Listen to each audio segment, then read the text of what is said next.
कुछ कहानियां किस्मत नहीं खुद समय लिखता है, कुछ किरदार इतिहास में नहीं दिलों में जिंदा रहते हैं, और कुछ नाम नहीं होते आस्था का स्वरूप बन जाते हैं।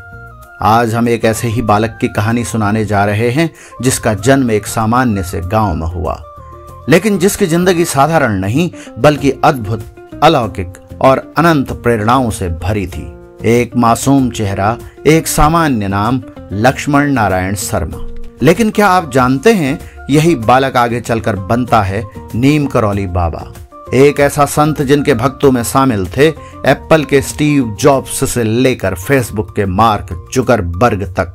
ये कहानी है विश्वास की, तपस्या की और उस शक्ति की जो इंसान को परमात्मा से जोड़ देती है। तो जुड़िए अल्फाज जंक्शन पर उस यात्रा के साथ जहां एक बालक एक युग का महापुरुष बन जाता है। हर महान कहानी की शुरुआत होती है एक साधारण इंसान से। लक्ष्मण नारायण शर्मा एक आम नाम, एक आम बच्चा। 1900 के आसपास उत्तर प्रदेश के फिरोजाबाद जिले के अकबरपुर गांव में जन्मे लक्ष्मण नारायण शर्मा एक धनी ब्राह्मण परिवार से थे। जिंदगी की शुरुआत किसी संत की तरह नहीं बल्कि एक ग्रामीण बालक की तरह ही हुई, पर भीतर कुछ अलग था। बहुत कम उम्र में ही उनका मन सांसारिक मोह से हटने लगा। वे घंटों मौन रह सकते थे, अकेले खेतों या जंगल में बैठे रहते थे। परिवार को लगता यह लड़का शायद चुपचाप है, शर्मीला है, लेकिन मनोविज्ञान कहता है जब कोई व्यक्ति बचपन से ही गहराई से सोचता है, भीतर आत्ममंथन करता है, तो वह बाहर की दुनिया से कम जुड़ता है और यही आत्मदर्शन की शुरुआत हो सकती है। बचपन में ही लक्ष्मण जी को हनुमान चालीसा कंठस्थ हो गई थी। घर के पास स्थित हनुमान मंदिर में घंटों बैठना उनका रोज का क्रम बन गया था। कुछ लोग इसे सिर्फ धार्मिक मानते हैं, पर अगर हम गहराई से देखें तो हनुमान जी की भक्ति एक मनोवैज्ञानिक संबल भी देती है, शक्ति, समर्पण और निडरता का भाव। लक्ष्मण जी ने जब भी दुनिया से ठोकर खाई, हनुमान चालीसा उनका कवच बन गई। शायद यहीं से उनका भावनात्मक रिश्ता बना और बाद में यही श्रद्धा उनके जीवन की दिशा बन गई। बहुत कम उम्र में उनके माता पिता द्वारा शादी कर दिए जाने के बाद उन्होंने साधु बनने के लिए घर छोड़ दिया। भले ही बाद में वह अपने पिता के अनुरोध पर वैवाहिक जीवन जीने के लिए घर लौट आए। ऐसा माना जाता है कि जब बाबा 17 वर्ष के थे, उनको इतनी छोटी सी आयु में सारा ज्ञान था। बताते हैं भगवान श्री हनुमान उनके गुरु हैं। उन्होंने भारत में कई स्थानों का दौरा किया और विभिन्न राज्यों में अलग अलग नामों से वे जाने जाते थे। किशोर अवस्था में जब उन्होंने घर छोड़ दिया तो कोई नारा नहीं, कोई ढिढोरा नहीं, बस एक साधु की तरह चुपचाप निकल पड़े। यह कदम अव्यवस्थित दिख सकता है, लेकिन असल में यह एक आंतरिक ट्रिगर होता है। जब व्यक्ति को लगे कि उसकी भूमिका दुनिया में कुछ और है, तो वह सामाजिक ढांचे को तोड़कर स्व की खोज में निकलता है। उन दिनों बाबा उत्तर भारत में घुमा करते थे, एक स्थान से दूसरे स्थान, कभी साधुओं के साथ, कभी अकेले। एक दिन की बात है, वे एक ट्रेन में सवार थे, जेब में पैसे नहीं थे, टिकट नहीं लिया था। टीटी ने उन्हें पकड़ लिया और अगले स्टेशन पर उतार दिया। स्टेशन का नाम था नीम करौली स्टेशन। लेकिन इसके बाद ट्रेन बार बार तकनीकी रूप से रुकती रही, कोई वजह नहीं मिली। कई बार प्रयास के बाद स्टेशन मास्टर को किसी ने सुझाव दिया, बाबा को फिर से ट्रेन में बैठाइए। बाबा को चुपचाप बिठा दिया गया और ट्रेन चल पड़ी। इस घटना ने सबको झकझोर दिया। बाबा ने तब कुछ नहीं कहा, न कोई दावा, न चमत्कार की बात। उनका केवल इतना कहना था, जो होता है वह राम की मर्जी से होता है। उस दिन से लोग उन्हें नीम करौली बाबा कहने लगे और एक नए अध्याय की शुरुआत हुई। नीम करौली बाबा की जीवन यात्रा अब उस मोड़ पर थी। वे अब केवल एक भटकते साधक नहीं थे, वे बन चुके थे लोगों के मन के डॉक्टर। उनके पास कोई औपचारिक डिग्री नहीं थी, कोई संस्थान नहीं था, पर जो उनसे मिल लेता वह खुद को हल्का महसूस करता, बदला हुआ महसूस करता। धीरे धीरे उनकी ख्याति फैलने लगी। उन्होंने भारत में कई जगह आश्रम बनाए, कैंची धाम नैनीताल उत्तराखंड में, वृंदावन, हनुमान सेतु लखनऊ में, कांचीपुरम और यहाँ तक कि अमेरिका में भी उनके नाम से सेवा केंद्र बने। परंतु ये आश्रम मंदिर नहीं बल्कि मौन पाठशालाएं थी, जहां धर्म नहीं सिखाया जाता था बल्कि सेवा, प्रेम और परोपकार को जीना सिखाया जाता था। बाबा कहते थे, जो भूखा है पहले उसे खाना दो, फिर राम का नाम लो। हर दिन हजारों लोगों को भोजन कराया जाता, किसी से धर्म नहीं पूछा जाता और किसी को अपवित्र नहीं समझा जाता।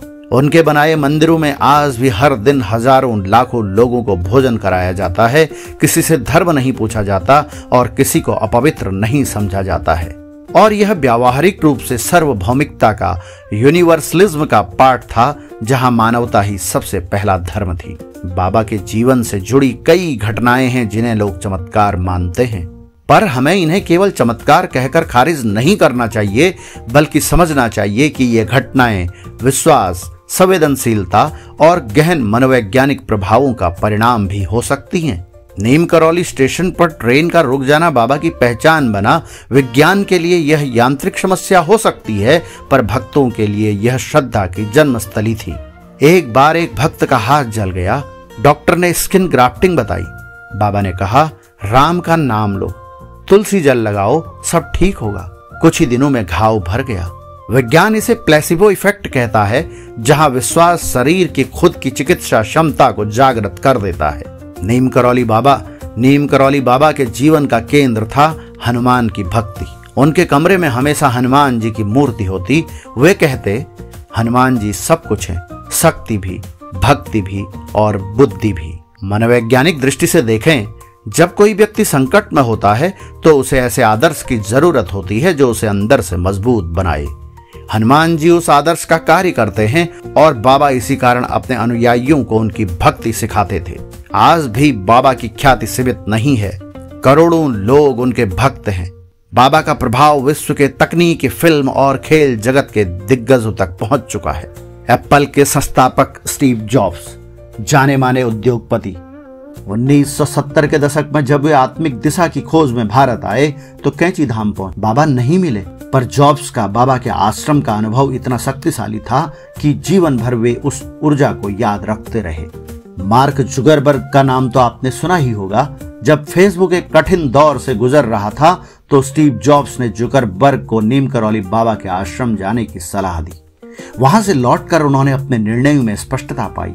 यह सिर्फ चमत्कार नहीं, बल्कि एक ऐसी जगह का अनुभव था जहां एक व्यक्ति अपने भीतर झांक सकता है। जाने माने फिल्म अभिनेता अक्षय कुमार ने एक इंटरव्यू में स्वीकार किया कि वे नीम करौली बाबा के विचारों और जीवन दर्शन से प्रभावित हैं। उनका कहना था, बाबा से जुड़कर मुझे संयम, अनुशासन और सेवा का महत्व और गहराई से समझ में आया। विराट कोहली और अनुष्का शर्मा ने भी कई बार बाबा के कैंची धाम जाकर दर्शन किए। इन सभी उदाहरणों से यह स्पष्ट होता है कि बाबा का प्रभाव सिर्फ धर्म या चमत्कार तक सीमित नहीं है, बल्कि आत्मशक्ति और उद्देश्यपूर्ण जीवन के लिए भी प्रेरक है। नीम करौली बाबा ने कभी अपने को भगवान नहीं कहा, पर जो उनके पास गया उसे भगवान के करीब जरूर महसूस हो। उन्होंने हमें सिखाया, चमत्कार तुम्हारे बाहर नहीं, तुम्हारे अंदर है। सेवा करो, प्रेम करो और जीवन अपने आप बदल जाएगा। उनके लिए भक्ति केवल मंत्र नहीं, बल्कि भोजन बांटना, दुखियों को गले लगाना और सबको राम कहकर सम्मान देना था। और यही है सच्चा अध्यात्म जो मनुष्य को मानवता के सबसे ऊंचे शिखर पर पहुंचा दे। आज बाबा नहीं है, पर उनकी ऊर्जा आज भी जीवित है। आज लाखों नहीं करोड़ों लोग नीम करौली बाबा को मानते हैं। हर साल कैंची धाम में जन सैलाब उमड़ पड़ता है। हजारों युवा, साधक, सफल हस्तियां और आम लोग बाबा के आगे नतमस्तक होते हैं। लेकिन श्रद्धा का मतलब केवल झुकना नहीं होता। श्रद्धा का अर्थ है बनने की इच्छा। बहुत से लोग श्रद्धा में झुकते हैं, पर कुछ ही लोग श्रद्धा को अपने कर्मों में ढालते हैं। अंधी श्रद्धा और भक्ति भरी श्रद्धा में फर्क समझना चाहिए। अंधी श्रद्धा वो है जो बस आस्था के शोर में उमड़ती रहती है, बिना सोच, बिना समझ, सिर्फ भीड़ का हिस्सा बनकर। लेकिन भक्ति भरी श्रद्धा वह होती है जो सोच समझकर, अनुभव करके पैदा होती है, जो हमें अंदर से बदल देती है। बाबा नीम करौली भी तो यही चाहते थे कि तुम आंख बंद करके मत मानो, बल्कि आंख खोल कर करो। सेवा, प्रेम और सच्चा आत्मबोध। जब हम बार बार कोई विचार दोहराते हैं, मैं अच्छा हूं, मैं सेवा करूंगा, मैं श्रद्धा से कर्म करूंगा, तो वह विचार हमारे सबकॉन्शियस माइंड में जाकर एक आदत बन जाते हैं। यही मनोविज्ञान था बाबा के राम नाम की ताकत का। यही विज्ञान है रोज सत्कर्म करने का। तो हम क्या करें? हम बाबा का आशीर्वाद कैसे प्राप्त करें? इसके लिए जरूरी है कि आप बाबा के दिए गए उपदेशों का, संदेशों का पालन करें। भले ही आप बाबा के दर्शन करने उनके मंदिर न पहुंच पाएं, लेकिन अगर इन उपदेशों को अपने जीवन में पालन करें तो निश्चित ही बाबा का आशीर्वाद आप पर होगा। हर दिन एक अच्छा काम करें बिना दिखावे के। यह आपकी आत्मा को मजबूत करेगा, मन को स्थिर करेगा। रोज सुबह 5 मिनट खुद से कहें, मैं ईमानदार हूँ, मैं मेहनती हूँ, मैं दयालु हूँ। यह आपके सबकॉन्शियस माइंड को प्रोग्राम करेगा। भीड़ में आंख बंद करके न चलें, श्रद्धा सोच कर करें। जानें, पढ़ें, समझें कि आप जिस पर विश्वास कर रहे हैं वह किस लिए कर रहे हैं। मदद करें लेकिन अपेक्षा के बिना, यही सच्ची भक्ति। सफलता के साथ विनम्रता को भी जोड़ें। जैसा बाबा ने कभी कहा था, जो झुकता है वही ऊंचा उठता है। इस कहानी से एक बात बिल्कुल स्पष्ट है, अगर नीम करौली बाबा जैसे एक सामान्य गृहस्थ युवक सेवा, प्रेम और संकल्प से संत बन सकते हैं तो आप और मैं क्यों नहीं। आपको भगवान बनने की जरूरत नहीं है, लेकिन आप एक अच्छा इंसान, एक प्रेरक व्यक्तित्व, एक बदलाव लाने वाला व्यक्ति जरूर बन सकते हैं। बस श्रद्धा को आंख बंद करके नहीं, मन खोल कर जिए।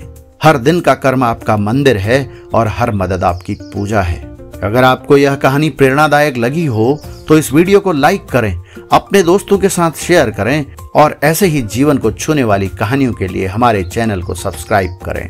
यह अल्फाज जंक्शन है, जहां हर शब्द, हर कहानी आपके जीवन में बदलाव लाने के लिए है। तो कमेंट में लिखिए, नीम करौली बाबा की जय। नीम करौली बाबा की जय।